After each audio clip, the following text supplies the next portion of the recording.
Hello friends, welcome to the class. Friends, आज की class बहुत ही इम्पोर्टेंट है जिसमें हम प्रोनाउन और उनके प्रकारों की बात करते हैं। प्रोनाउन क्या होता है, प्रोनाउन कितने भागों में बटा होता है और उनके एग्जाम्पल्स क्या क्या हैं, समझते हैं। पहले हम शुरुआत करते हैं। प्रोनाउन क्या होता है, सर्वनाम क्या होता है। संज्ञा के स्थान पर प्रयुक्त होने वाले शब्द को सर्वनाम कहते हैं। याद रखिएगा, जो शब्द संज्ञा के स्थान पर प्रयोग होते हैं उन्हें हम सर्वनाम कहते हैं। जैसे वह, मैं, तुम, वे, ऐसे बहुत सारे हैं। इंग्लिश में इसको अगर डिफाइन करें तो a pronoun is a word which is used in place of noun. Pronoun वे शब्द होते हैं जो संज्ञा के स्थान पर प्रयोग होते हैं।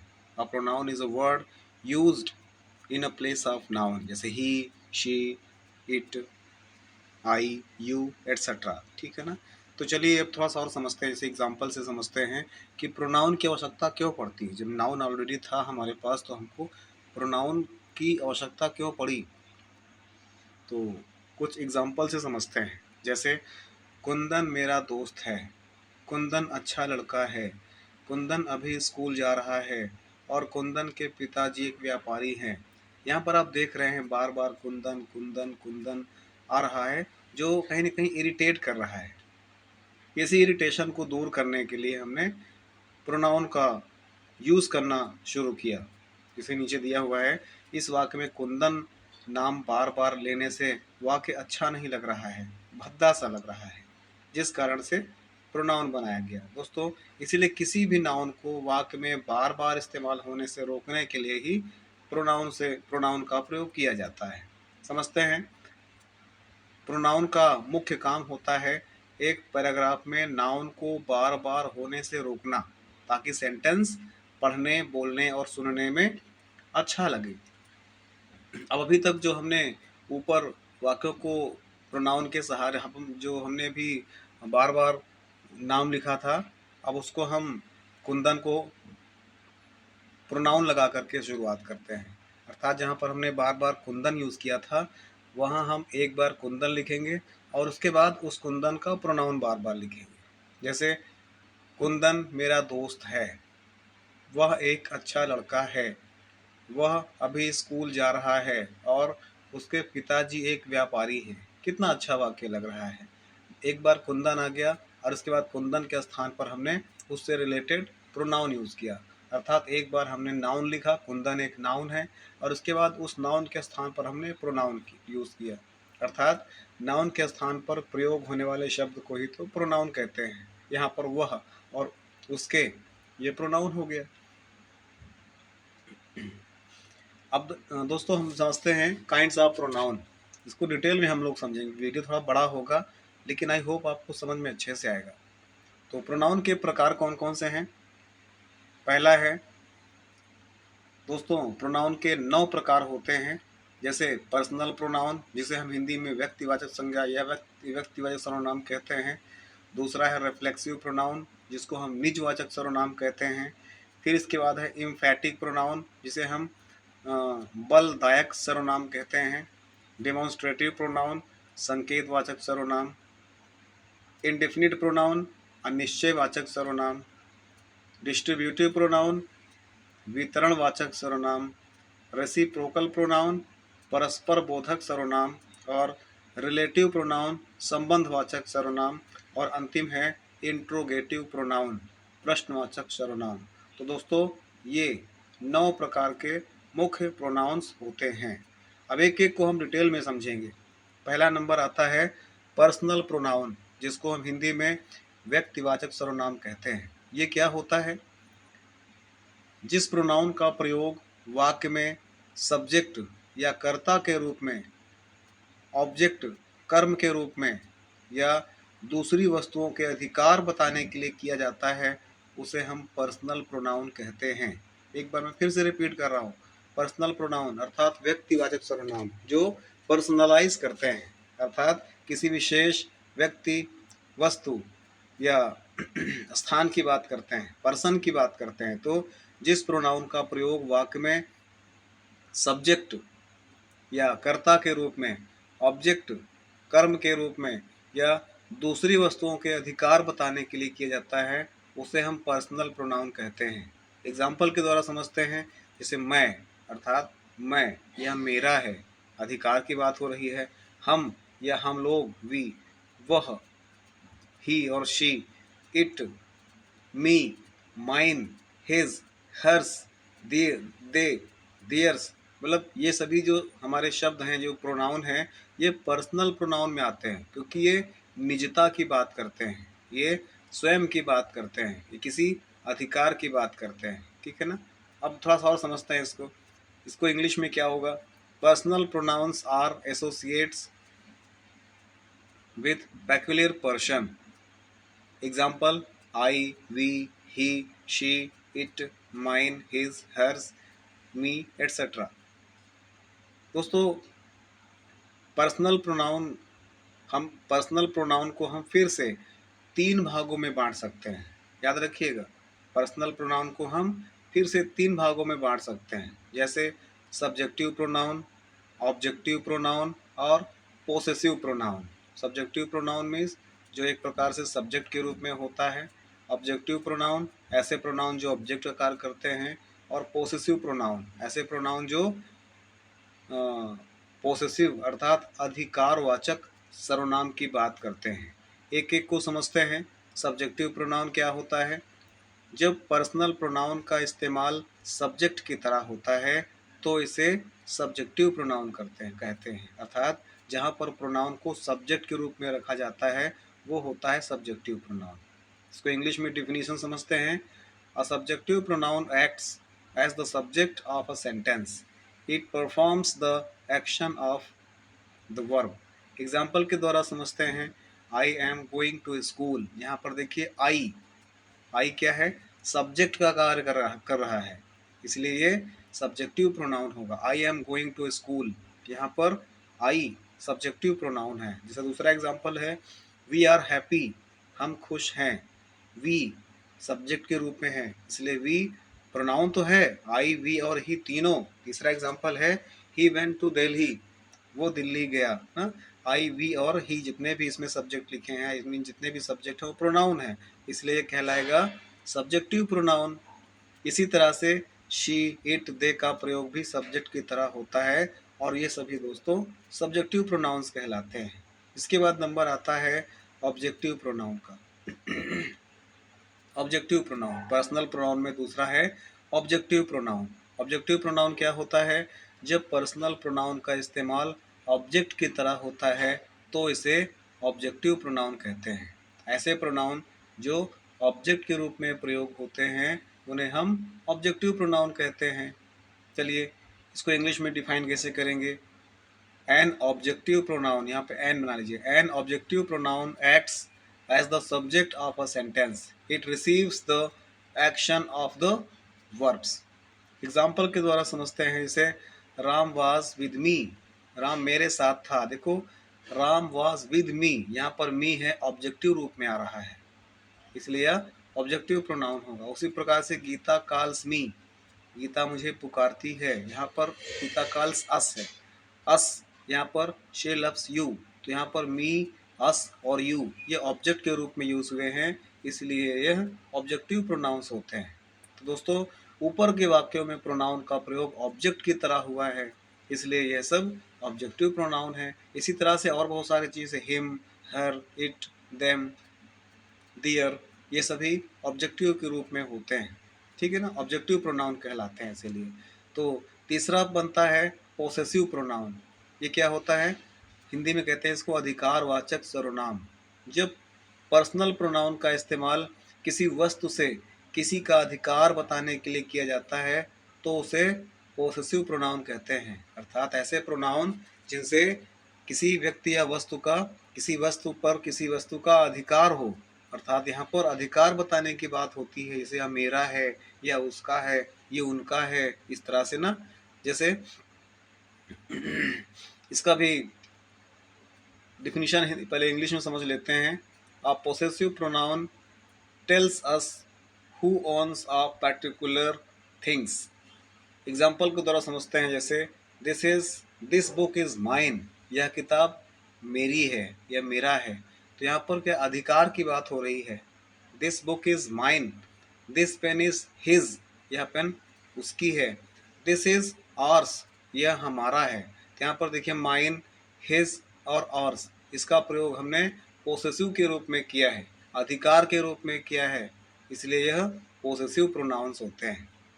तो दोस्तों इसी तरह से इसमें और बहुत सारे आ जाएंगे, जैसे हिज, योर्स, दियर्स, इन सब का इस्तेमाल भी अधिकार बताने के लिए किया जाता है, इसलिए यह सभी भी पोसेसिव प्रोनाउंस होते हैं। अब चलो, ये तो हो गया हमारा पर्सनल प्रोनाउन। प्रोनाउन का जो हमने 9 प्रकार समझे हैं, उसमें अभी तक था पर्सनल प्रोनाउन।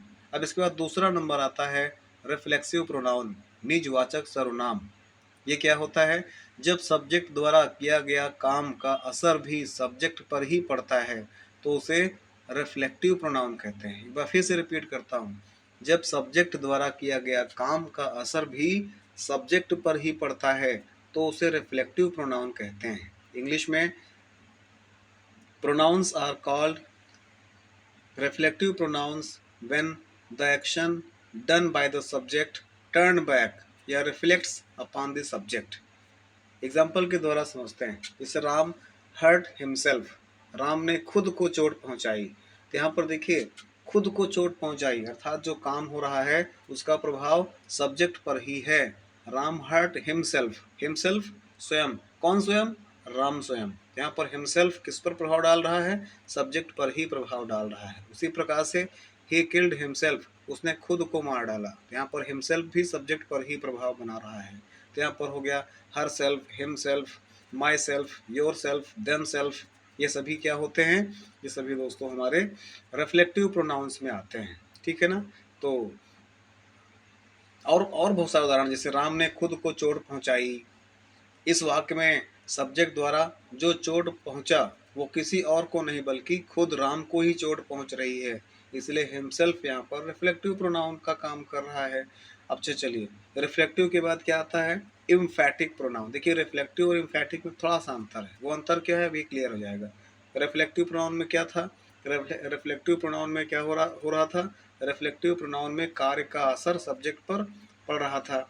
लेकिन जब हम इम्फैटिक प्रोनाउन की बात करें तो ये बलदायक सर्वनाम होता है। जब प्रोनाउंस का इस्तेमाल वाक्य में किसी नाउन या प्रोनाउन पर जोर देने के लिए किया जाता है तब इन्हें इम्फैटिक प्रोनाउंस कहते हैं। मैं रिपीट करता हूँ, जब प्रोनाउन का इस्तेमाल वाक्य में किसी नाउन या प्रोनाउन पर जोर देने के लिए किया जाता है तो उसे इम्फैटिक प्रोनाउन कहते हैं। इंग्लिश में डिफाइन करते हैं, an emphatic pronoun emphasizes its antecedent noun और प्रोनाउन। एंटेगडेंट मीन्स क्या होता है दोस्तों? एंटेगडेंट मीन्स होता है पूर्ववर्ती, अर्थात आए हुए, पूर्व में आए हुए नाउन या प्रोनाउन को एम्फेसाइज करता है, उस पर जोर देकर या बल देकर कोई बात करता है तो वो इम्फैटिक प्रोनाउन होते हैं। इसका एग्जाम्पल समझते हैं, जैसे Ram killed the tiger himself, Ram killed the tiger himself, Ram ने स्वयं टाइगर को मारा। इससे राम ने बाघ को खुद मारा। दूसरा है you can do it your self, तुम इसे खुद कर सकते हो या तुम स्वयं इसे कर सकते हो। यहाँ पर देखिए जो नाउन या प्रोनाउन प्रारंभ में आ रहा है, पूर्ववर्ती है, उस पर जोर देकर कह रहा है। राम ने बाघ को खुद मारा, राम ने खुद बाघ को मारा, तुम स्वयं इसे कर सकते हो।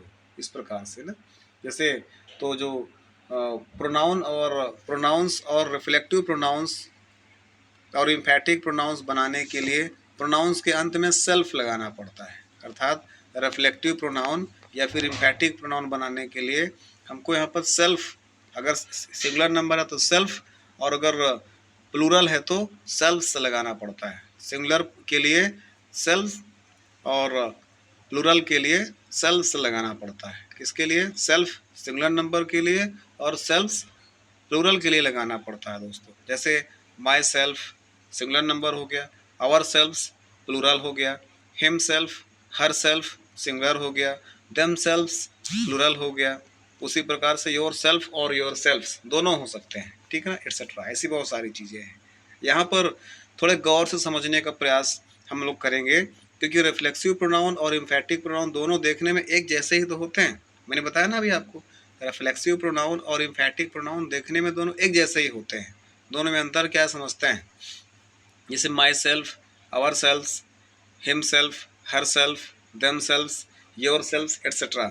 यह रिफ्लेक्सिव प्रोनाउन और इम्फेटिक प्रोनाउन दोनों होते हैं, बस थोड़ा सा अंतर होता है वाक्य में, प्रयोग में, इसलिए गौर से समझने की ज़रूरत पड़ेगी। आइए इसको समझते हैं थोड़ा सा, बाद में हम लोग समझ लेंगे, पहले हम लोग इसको 9 को पूरा कर लेते हैं ना। तो अगला है, चौथा नंबर का है डेमोन्स्ट्रेटिव प्रोनाउन, संकेतवाचक सर्वनाम। डेमोन्स्ट्रेटिव प्रोनाउन क्या होता है?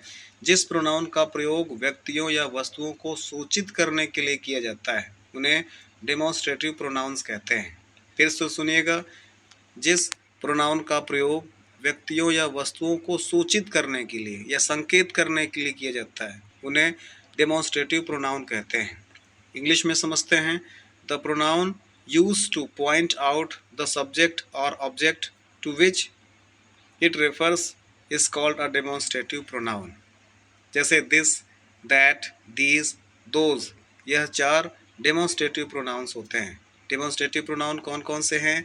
दिस, देखो हम संकेत कर रहे हैं ना, this man, that man, these mangoes, those mangoes, हम संकेत कर रहे हैं, तो डेमोन्स्ट्रेटिव प्रोनाउन संकेतवाचक सर्वनाम होते हैं, जैसे दिस, दैट, दीज और दोज। एग्जाम्पल समझते हैं, दिस इज अ पेन, यह एक कलम है, संकेत किया जा रहा है।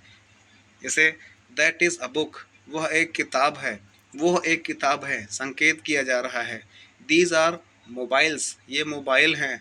दोज आर लैपटॉप्स, वे लैपटॉप्स हैं। तो इस प्रकार से उनकी तरफ संकेत, डेमोन्स्ट्रेशन हो रहा है, संकेत हो रहा है, इसलिए दिस, दैट, दीज और दोज डेमोन्स्ट्रेटिव प्रोनाउंस होते हैं। चलिए याद रखें कि दिस और दिस का प्रयोग नज़दीक के लिए होता है और दैट और दोस का प्रयोग दूर के लिए होता है। This singular number, those plural number. उसी प्रकार से that singular number, those plural number.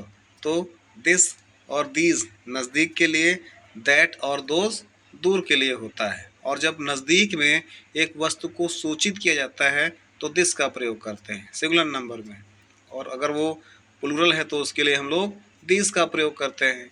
उसी प्रकार से दूर की वस्तु के लिए सिंगुलर नाउन होने पर दैट, और अगर प्लूरल नाउन है तो उसमें दोस का प्रयोग करते हैं, हम अच्छे से जानते हैं। एक और बात ध्यान देने वाली है दोस्तों, अगर दिस, दैट, दिस और दोस के तुरंत बाद कोई नाउन हो तो उसे डेमोन्स्ट्रेटिव प्रोनाउन न कहकर डेमोन्स्ट्रेटिव एडजेक्टिव कहते हैं। याद रखिएगा, दिस, दैट और दिस, दोस के बाद अगर कोई नाउन आ जाता है तो उसको हम डेमोन्स्ट्रेटिव प्रोनाउन ना कह करके डेमोन्स्ट्रेटिव एडजेक्टिव कहते हैं, क्योंकि जो प्रोनाउन नाउन के बदले में प्रयोग किया जाता है, इसलिए प्रोनाउन के बाद कोई नाउन नहीं आता है। प्रोनाउन के बाद कोई नाउन कैसे आ सकता है?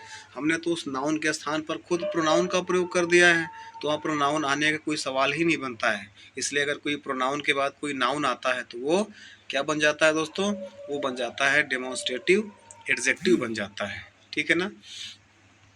चलिए कुछ एग्जाम्पल से समझते हैं। जैसे this book is mine, this तो ऑलरेडी लिखा हुआ है, इसके बाद बुक लिख दिया, दिस बुक इज़ माइन, यह बुक मेरी है, तो ये हमारा डेमोन्स्ट्रेटिव एडजेक्टिव बन जाएगा। यहाँ पर दिस क्या है? ये डेमोन्स्ट्रेटिव एडजेक्टिव है, क्योंकि इसके बाद नाउन आ रहा है।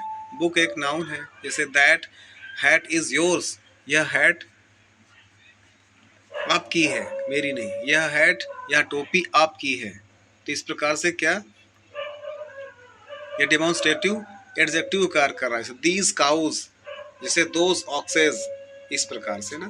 तो चलिए आगे बढ़ते हैं। 5वां नंबर है इनडेफिनिट प्रोनाउन।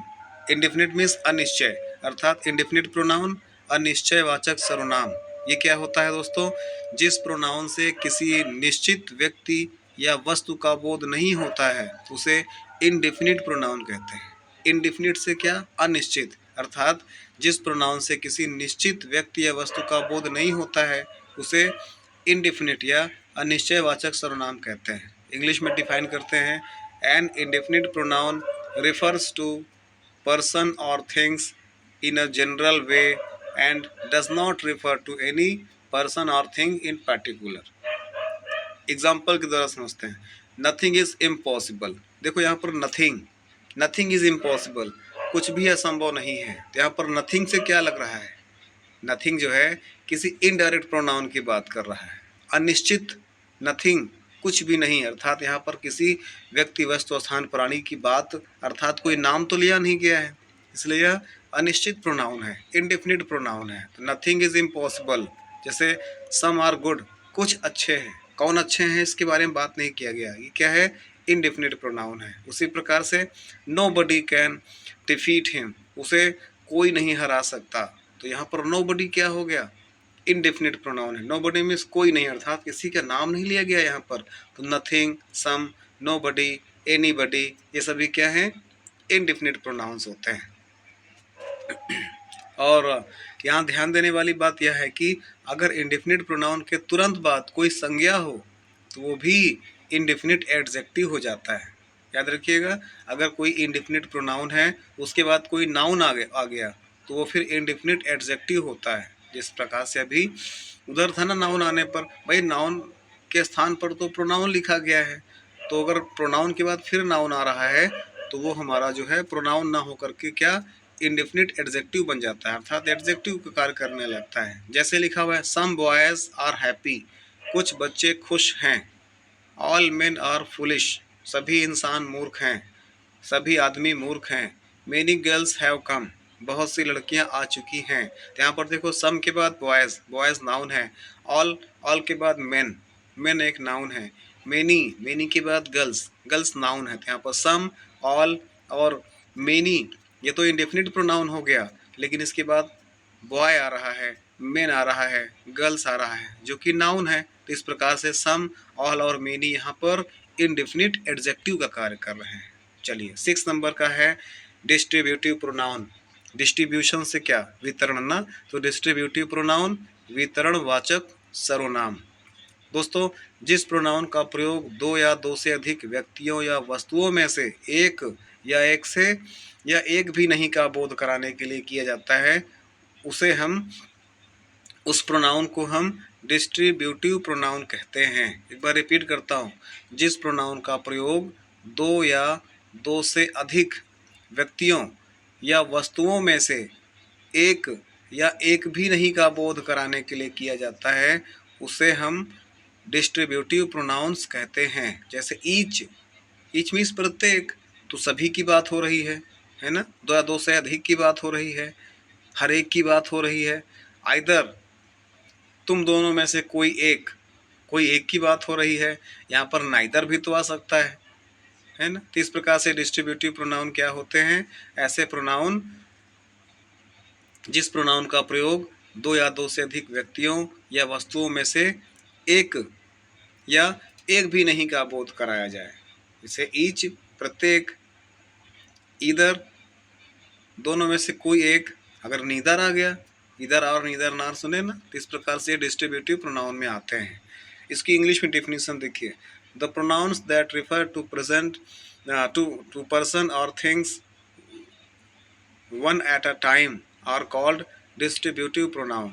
एग्जाम्पल जैसे ईच, आइदर, नाइदर, इसको नीदर भी पढ़ते हैं, each, either, neither, none etcetera. Example समझते हैं, either of you is intelligent, देखो ये सभी सिंगुलर नंबर में आते हैं। Either of you is intelligent, तुम दोनों में से कोई इंटेलिजेंट है, तेज बुद्धि वाला है। देखो either of you is intelligent, तुम दोनों में से कोई एक तेज है। उसी प्रकार से देखो ईदर ऑफ यू इज लिखा हुआ है ना, तो ईदर के अनुसार यहाँ पे इज लगा है, ना कि आर लगा हुआ है। यू देख करके आर मत लगा देना। जैसे neither of you is guilty, तुम दोनों में से कोई दोषी नहीं है। देखो तुम दोनों में से कोई, अर्थात दोनों में से एक एक करके बात करना, तो तुम दोषी हो ना तो तुम दोषी हो, तो सिंगुलर नंबर में आएगा, आ रहा है, इसलिए यहाँ पे जो हेल्पिंग वर्ब हमने इज लगाई है वो इधर और नीदर के अकॉर्डिंग लगाई है। तो यहाँ पर दोनों में से कोई एक या दोनों में से कोई नहीं की बात कर रहा है, इसलिए ये कौन से हैं, ये हो गया डिस्ट्रीब्यूटिव प्रोनाउन।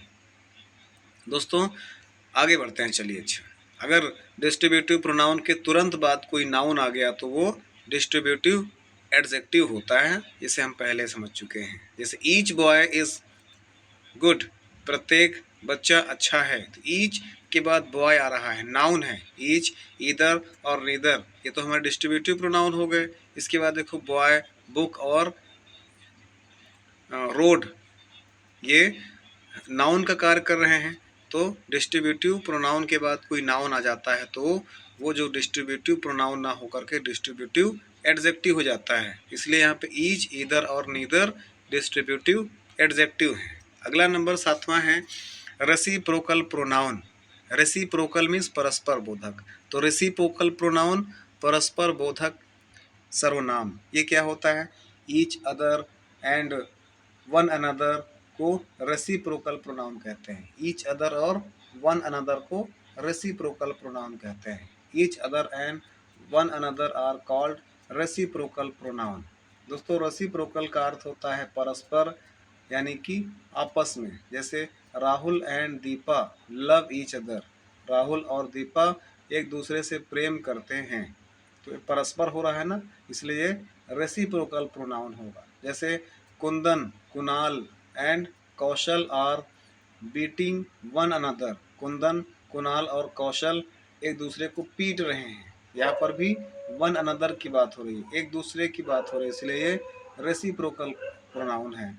यहाँ पर दो व्यक्ति का बात हो, जहाँ पर दो व्यक्तियों की बात हो वहाँ पर ईच का प्रयोग करते हैं, और जहाँ पर दो से अधिक व्यक्तियों की बात हो वहाँ पर वन अनदर का प्रयोग करते हैं। अच्छी चीज़ याद रखिएगा, जहाँ पर दो के बारे में बात हो वहाँ पर ईच अदर का प्रयोग करते हैं, जहाँ पर दो से अधिक की बात हो वहाँ पर वन अनदर का प्रयोग करते हैं। चलिए 8 नंबर का है रिलेटिव प्रोनाउंस, संबंधवाचक सर्वनाम। रिलेटिव प्रोनाउन क्या होते हैं? वह सर्वनाम जो वाक्य में उससे पहले आई हुई नाउन या संज्ञा से संबंध बताते हैं या बाद में आने वाले दूसरे वाक्य में जोड़ते हैं, संबंधवाचक सर्वनाम कहलाते हैं। एक बार रिपीट करते हैं, रिलेटिव प्रोनाउन क्या होते हैं? वह सर्वनाम जो वाक्य में उससे पहले आई हुई संज्ञा से संबंध बताता है या बाद में आने वाले दूसरे वाक्य से जोड़ते हैं, संबंधवाचक सर्वनाम कहलाते हैं। इंग्लिश में डिफाइन करें तो relative pronouns are used for nouns which are mentioned previously whether they are people, places, things और ideas. Relative pronoun can be used to join two sentences, जैसे who, whom, whose, which, what और that। ये हमारे मुख्य relative pronouns होते हैं। फिर से एक बार रिपीट करता हूँ, हु है, whom, whose, which, what और that। ये हमारे रिलेटिव प्रोनाउंस होते हैं। एग्जाम्पल है, इन दोनों वाक्यों को गौर से आपको देखना है। जैसे पहला है हमारा द बॉय इज प्लेइंग, लड़का खेल रहा है। The boy is my friend, लड़का मेरा दोस्त है। अब इन दोनों वाक्य में हम जोड़ सकते हैं रिलेटिव प्रोनाउन से हु की मदद से। जैसे the boy who is playing the boy who is playing is my friend, लड़का जो खेल रहा है वो मेरा दोस्त है। पहले हमने इन दोनों को अलग अलग किया था। द बॉय इज प्लेइंग, लड़का खेल रहा है। The boy is my friend, लड़का मेरा मित्र है। तो हम दोनों को जोड़ सकते हैं, वो लड़का जो खेल रहा है वो मेरा दोस्त है। The boy who is playing is my friend. यहाँ पर हु किसके लिए है? द बॉय लड़के के लिए है। लड़का नाउन है, तो नाउन के स्थान पर प्रयोग किए जाने वाले शब्द को प्रोनाउन कहते हैं। लेकिन यहाँ पर हु मीन्स जो, और हु मीन्स कौन भी तो होता है। यहाँ पर हु का मतलब जो है, तो ये हमारा इंट्रोगेटिव प्रोनाउन होता है। ठीक है ना, सॉरी रिलेटिव प्रोनाउन होता है। इंट्रोगेटिव प्रोनाउन भी आएगा अभी। तो ये हमारा रिलेटिव, क्योंकि रिलेशन बता रहा है ना। The boy who is playing, वह लड़का जो खेल रहा है, इज माई फ्रेंड, वह मेरा मित्र है। तो मेरा और वो जो लड़का खेल रहा है उसमें एक रिलेशन बता रहा है। कौन दोनों को जोड़ता है? हु। इसलिए यहाँ पर हु मीन्स वह, ये हमारा रिलेटिव प्रोनाउन होता है। से हु का प्रयोग सवाल पूछने के लिए किया गया है, नहीं किया गया, बल्कि यहाँ पर रिलेशन बताने के लिए किया गया है। इसलिए हु एक रिलेटिव प्रोनाउन है। इसके बाद आखिरी नंबर आता है इंट्रोगेटिव प्रोनाउंस। अभी हमने बात किया था ना, इंट्रोगेटिव प्रोनाउन नाम से लग रहा है ना, प्रश्नवाचक सर्वनाम। जिस प्रोनाउन का प्रयोग प्रश्न पूछने के लिए किया जाता है और जिसका उत्तर एक नाउन या प्रोनाउन होता है, उसे हम इंट्रोगेटिव प्रोनाउन या प्रश्नवाचक सर्वनाम कहते हैं। रिपीट करते हैं, जिस प्रोनाउन का प्रयोग प्रश्न पूछने के लिए किया जाता है और जिसका उत्तर एक या नाउन या प्रोनाउन ही होता है, उसे हम इंट्रोगेटिव प्रोनाउन या प्रश्नवाचक सर्वनाम कहते हैं। इंग्लिश में इसको डिफाइन करें तो an interrogative pronoun is used as a question the answer of which is definitely a noun और प्रोनाउन। एन इंट्रोगेटिव नाउन लिखा है, प्रोनाउन होना चाहिए, तो सही कर लीजिएगा इसको। An interrogative pronoun you is used to take a question and the answer of which is definitely a noun और प्रोनाउन। एग्जाम्पल से इसको समझते हैं। हु आर यू, आप कौन हैं। हु आर यू, आप कौन हैं। यहाँ पर देखिए प्रश्न पूछ रहा है, आपको इसका उत्तर किसी नाउन या प्रोनाउन में देना पड़ेगा। हु आर यू, तुम कौन हो। विच इज योर मोबाइल, आपका मोबाइल कौन सा है। व्हाट इज योर ब्रदर, आपका भाई क्या है। तो यहाँ पर देखिए हु है, हुम, हुज, विच, व्हाट, ये सभी इंट्रोगेटिव प्रोनाउन हैं। लेकिन यह भी याद रखना होगा कि हु, हुम, हुज, विच और व्हाट के बाद कोई नाउन हो तो वह इंट्रोगेटिव एडजेक्टिव हो जाता है। कैसे हो जाता है, एग्जाम्पल से समझते हैं। जैसे हुज बुक इज योर्स, कौन सी पुस्तक आपकी है। यहाँ पर हुज क्या है, इंट्रोगेटिव एडजेक्टिव का कार्य कर रहा है। उसी प्रकार दूसरा एग्जाम्पल है विच मोबाइल डू यू लव, यहाँ पर विच जो है इंट्रोगेटिव एडजेक्टिव का कार्य कर रहा है। उसी प्रकार विच इज़ योर कार, यहाँ पर विच का प्रयोग इंट्रोगेटिव प्रोनाउन के रूप में हुआ है। कैसे हुआ है, यहाँ पर देखिए विच बुक आ रहा है, दूसरे एग्जाम्पल में विच मोबाइल आ रहा है, लेकिन तीसरे में विच के बाद इज आ रहा है, हेल्पिंग वर्ब आ रहा है, अर्थात नाउन नहीं आ रहा है, इसलिए यह इंट्रोगेटिव प्रोनाउन होगा। और ऊपर के दो इसमें प्रोनाउन के बाद नाउन भी आ रहा है, अर्थात इंट्रोगेटिव प्रोनाउन के बाद नाउन आ रहा है, तो ये हमारे इंट्रोगेटिव एडजेक्टिव होते हैं। तो ये था प्रोनाउन और उसके प्रकार। मेहनत किया गया है दोस्तों। वीडियो अगर आपको अच्छा लगे तो वीडियो को लाइक करेंगे, दोस्तों को भी शेयर करेंगे। चैनल पर पहली बार आए तो चैनल को सब्सक्राइब करेंगे। मिलते हैं इसी प्रकार से अन्य रोचक जानकारी के साथ, ग्रामर के कुछ अन्य टॉपिक्स के साथ। तब तक के लिए thanks for watching the video. जय हिंद, वंदे मातरम।